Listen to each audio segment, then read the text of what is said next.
Hello everyone, welcome to Aayushi Renu classes. आज के इस वीडियो में स्टार्ट करेंगे वर्ग 16। वर्ग 16 यानी कैल्कुलन ग्रुप्स बोलते हैं इनको। इस ग्रुप में कौन कौन से एलिमेंट आते हैं एक बार वो देखते हैं। Oxygen, sulphur, selenium, tellurium, polonium and livermorium. ठीक है, इन सभी के सिंबल्स हम नीचे देखेंगे।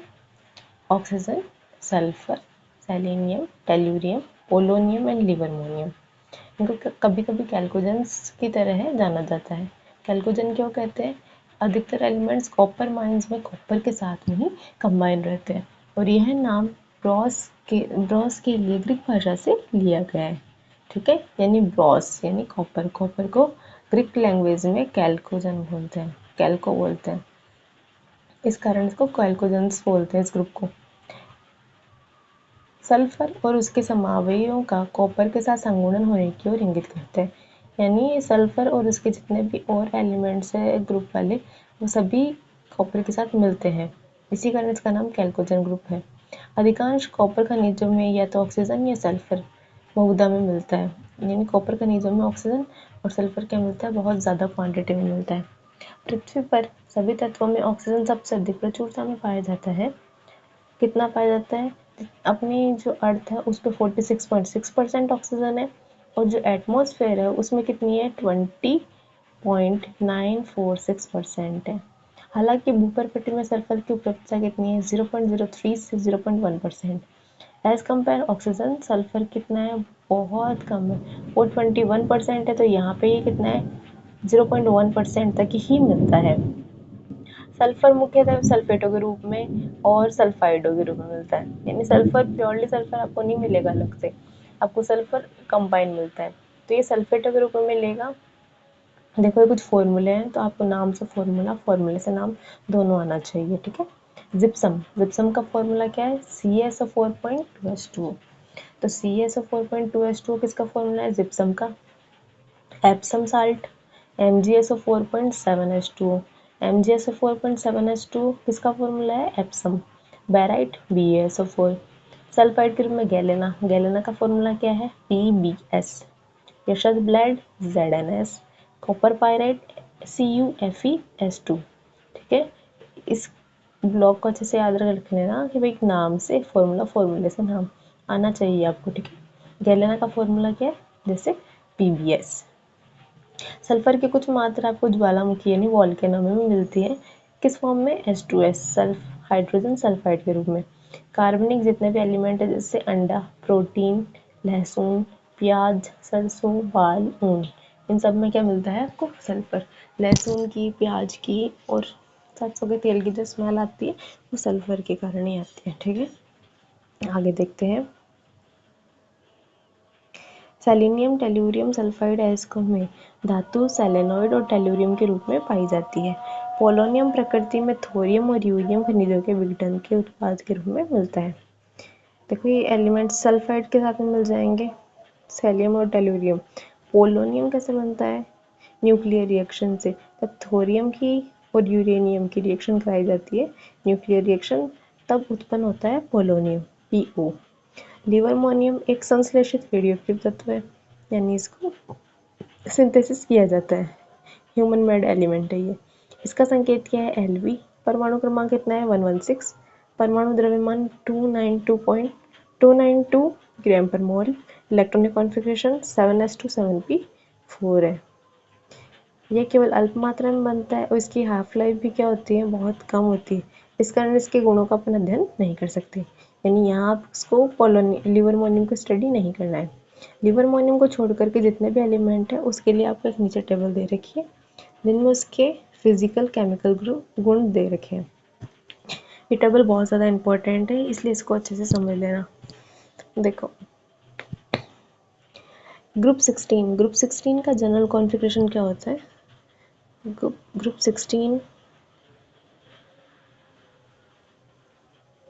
16 यानी कि कैल्कोजन। इसका जनरल कॉन्फ़िगरेशन है NS2 NP4। ठीक है, NH2NP4 क्या कॉन्फ़िगरेशन है इसका? NH2NP4 इसका जनरल कॉन्फ़िगरेशन है। देखते हैं। देखो ऑक्सीजन का एटॉमिक नंबर आपको 8 है। पीरियोडिक, मैं मानती हूँ आपको पीरियोडिक टेबल आती है, ठीक है। इसमें एलिमेंट है, अपन उनको स्टडी करेंगे। तो पीरियोडिक टेबल में ऑक्सीजन का नंबर कितना है? ऑक्सीजन का नंबर है 8। ऑक्सीजन का नंबर कितना है? 8। Then sulphur 16, selenium 34, tellurium 52 and polonium 84, ठीक है। जैसे जैसे ग्रुप में ऊपर से नीचे जाएंगे तो एटॉमिक मास बढ़ता है, तो इसका एटॉमिक मास क्या है? धीरे धीरे बढ़ रहा है।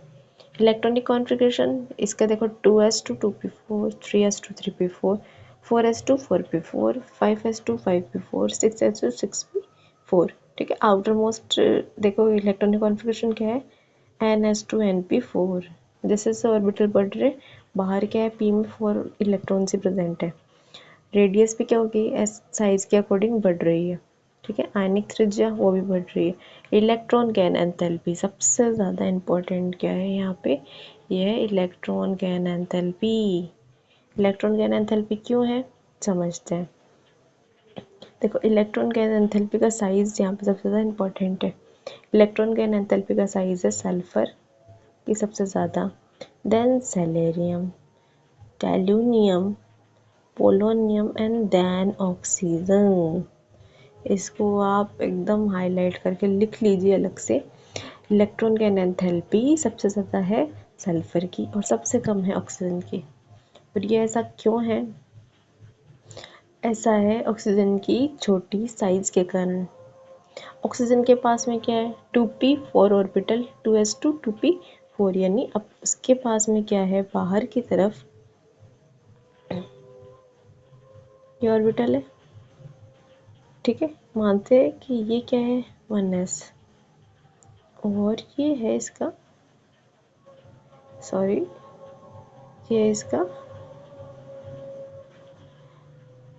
2s, ये इसका 1s और ये है इसका, ज़्यादा ही बड़ा हो गया।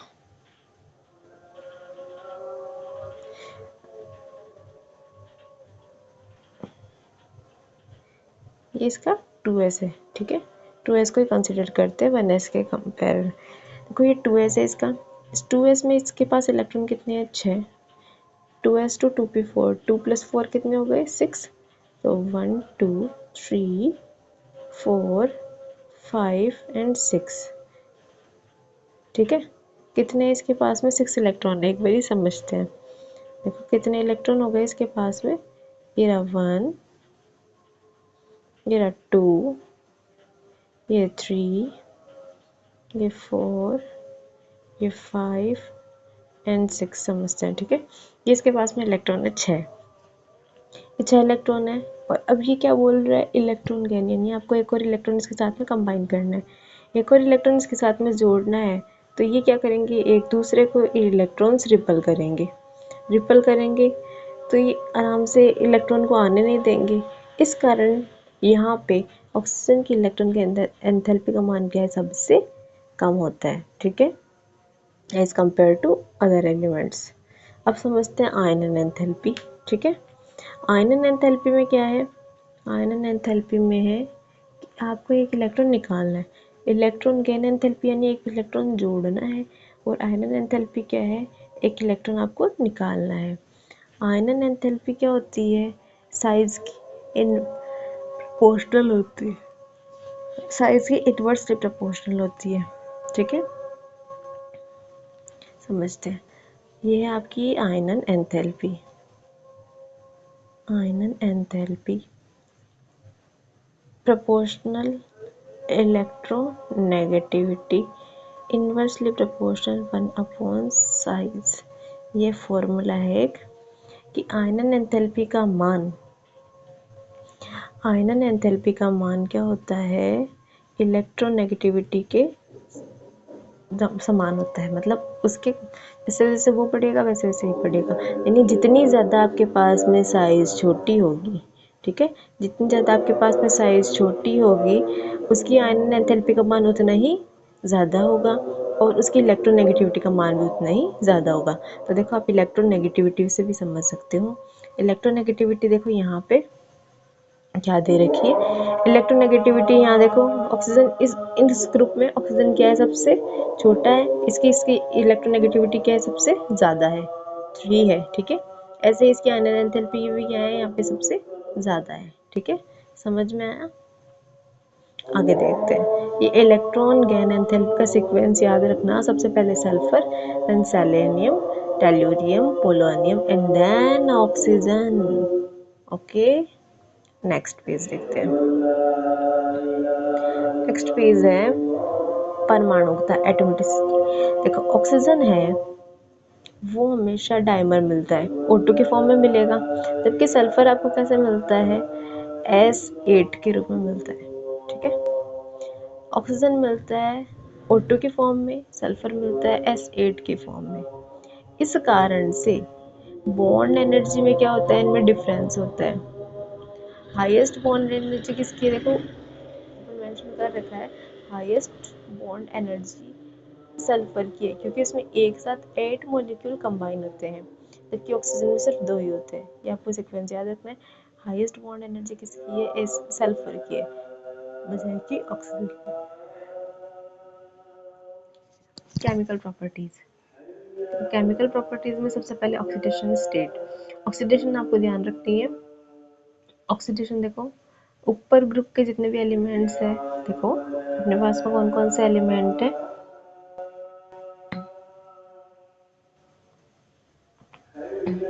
अपने पास में ऊपर है oxygen, then sulphur, then selenium, tellurium, polonium, ठीक है। ये अपने पास में एलिमेंट्स हैं,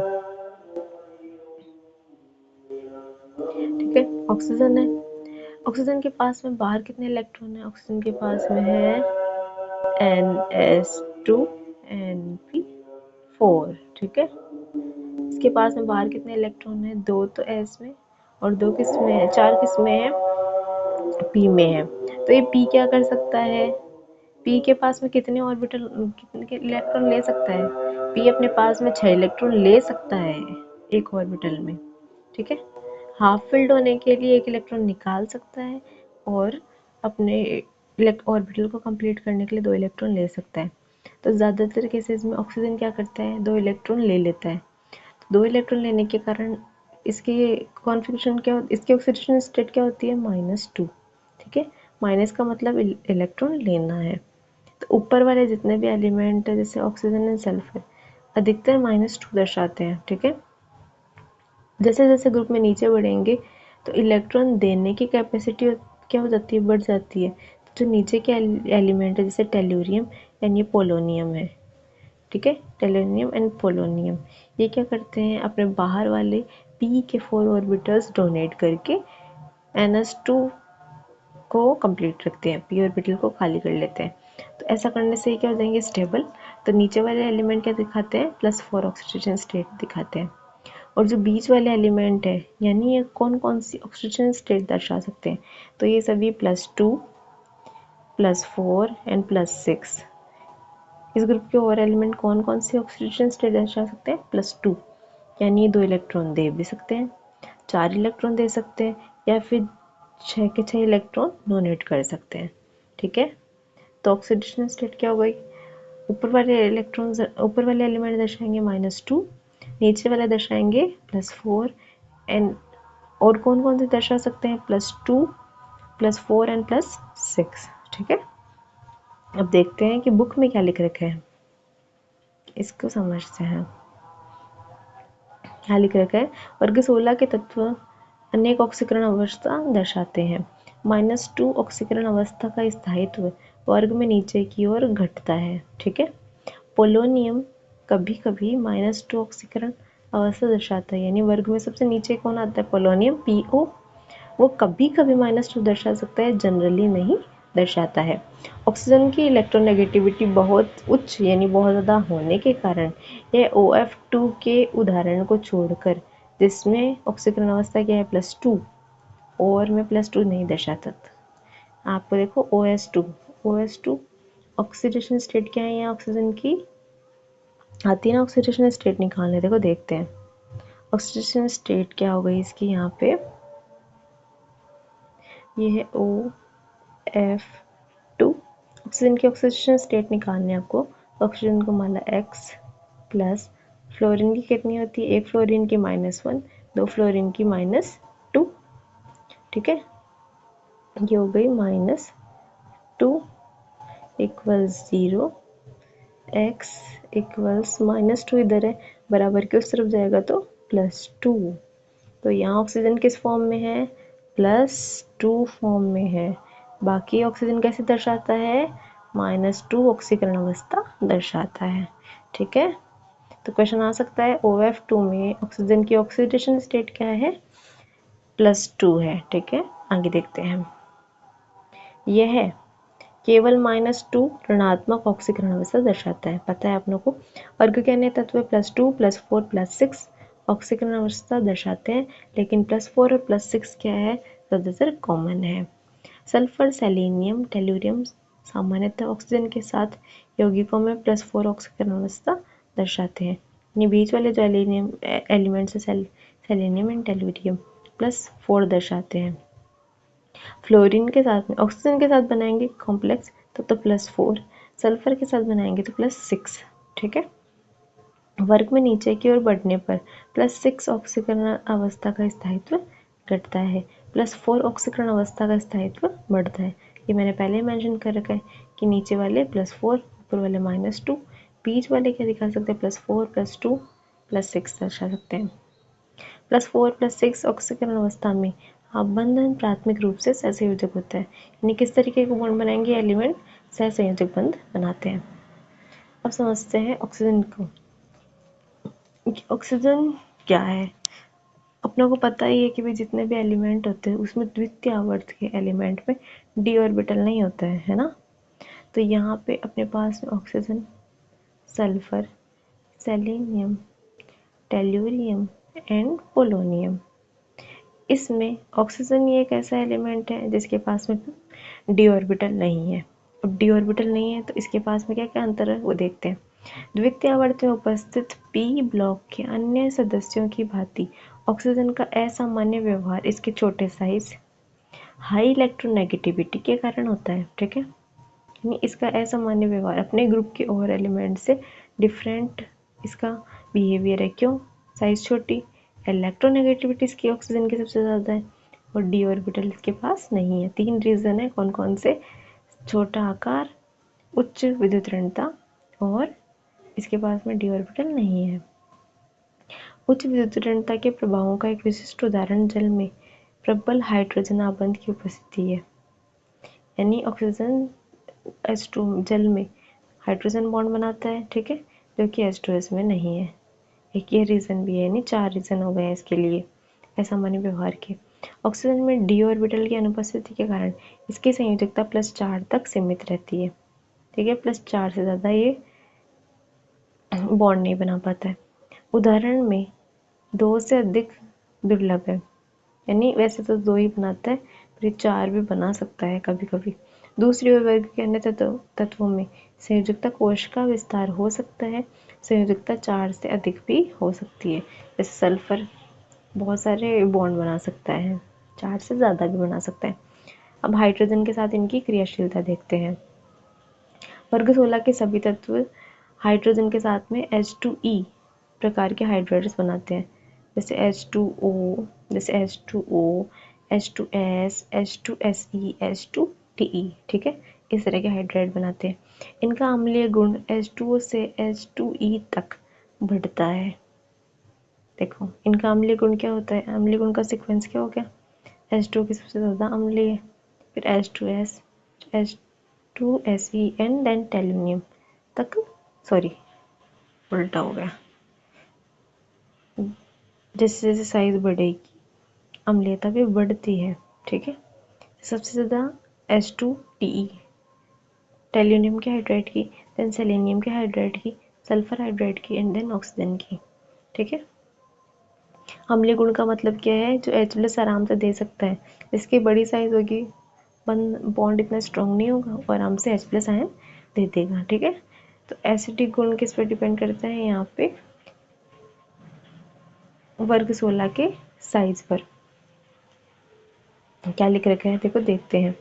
अम्लीय गुण में वृद्धि को वर्ग में नीचे की ओर जाने पर बंध वियोजन एंथैल्पी में कमी के द्वारा समझ सकते हैं। यानी अम्लीय गुण किस पर निर्भर कर रहा है, अम्लीय गुण किस हिसाब से बढ़ रहा है कि वर्ग में जैसे जैसे नीचे जाएंगे तो बॉन्ड इतना स्ट्रॉन्ग नहीं होगा, आसानी से वियोजन हो जाएगा, यानी आसानी से आपने थोड़ी सी एनर्जी दी और टूट जाएगा। उसके आधार पर इसको समझ सकते हैं। देखो इसमें क्या क्या दे रखा है वो देखते हैं। वर्ग 16, वर्ग 16 में सबसे पहले दे रखा है गलनांक यानी मेल्टिंग पॉइंट। मेल्टिंग पॉइंट देखिए, मेल्टिंग पॉइंट सबसे ज़्यादा किसका है, H2O का। क्यों है, क्योंकि इसमें हाइड्रोजन बॉन्ड बनता है। H2O में क्या होता है, हाइड्रोजन बॉन्ड बनता है, इस कारण इसकी मेल्टिंग पॉइंट क्या है, सबसे ज़्यादा है। तो H2S का क्या है, सबसे कम है, क्योंकि गैस फॉर्म में मिलता है ये। देन इसका बॉइलिंग पॉइंट देखते हैं, बॉइलिंग पॉइंट भी इसी का ही सबसे ज़्यादा है और इसका सबसे कम। ठीक है, ये भी आपको ध्यान रखना है कि boiling and melting point sulphur hydrides का कम होता है। H2 बंद दूरी तो जैसे जैसे बढ़ रहे हैं ऑर्बिटल में साइज बढ़ रही है, साइज बढ़ रही है तो बंद दूरी भी बढ़ रही है। एंगल भी ऐसा ही है।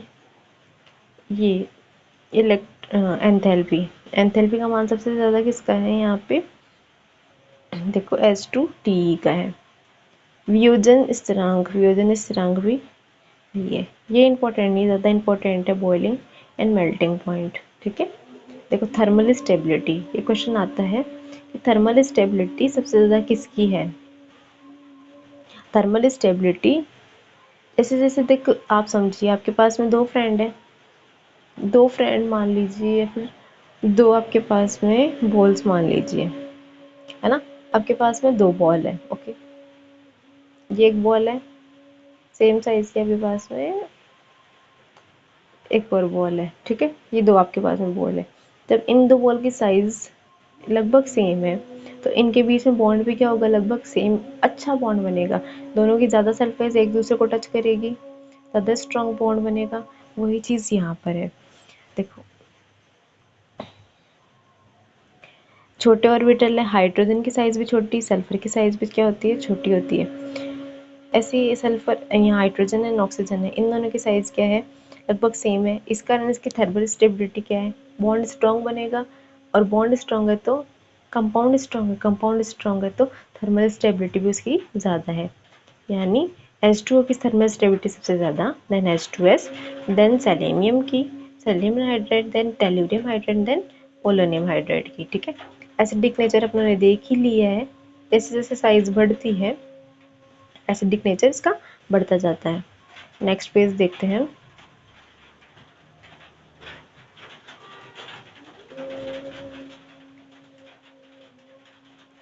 वर्ग में नीचे की ओर जाने पर कमी होने से हाइड्राइडों के तापीय स्थायित्व में भी H2O से P H2PO तक कमी आती है। जल के अतिरिक्त सभी हाइड्राइड अपचायक गुण वाले होते हैं और यह गुण H2S से H2TE तक बढ़ता है। तो अभी मैंने आपको समझाया वही लिख रखा है कि वर्ग में नीचे जाने पर हाइड्राइड के तापीय स्थायित्व में क्या होती है, कमी होती है। H2O का सबसे ज़्यादा तापीय स्थायित्व, जबकि H2PO का क्या होता है, कम होता है। जल के अतिरिक्त सभी हाइड्राइड अपचायक गुण दर्शाते हैं। यानी जल में क्या होता है, H2O में हाइड्रोजन बॉन्ड होता है, इसलिए अपने H प्लस देता नहीं है, बाकी सब अपने H प्लस दे सकते हैं, इस कारण वो सब क्या है, अपचायक दर्शाते हैं। तथा यह गुण H2S से लेकर H2TE तक बढ़ता है। पता है आप लोगों को सबसे ज़्यादा एसिडिक कौन होगा, H2TE होगा। ठीक है,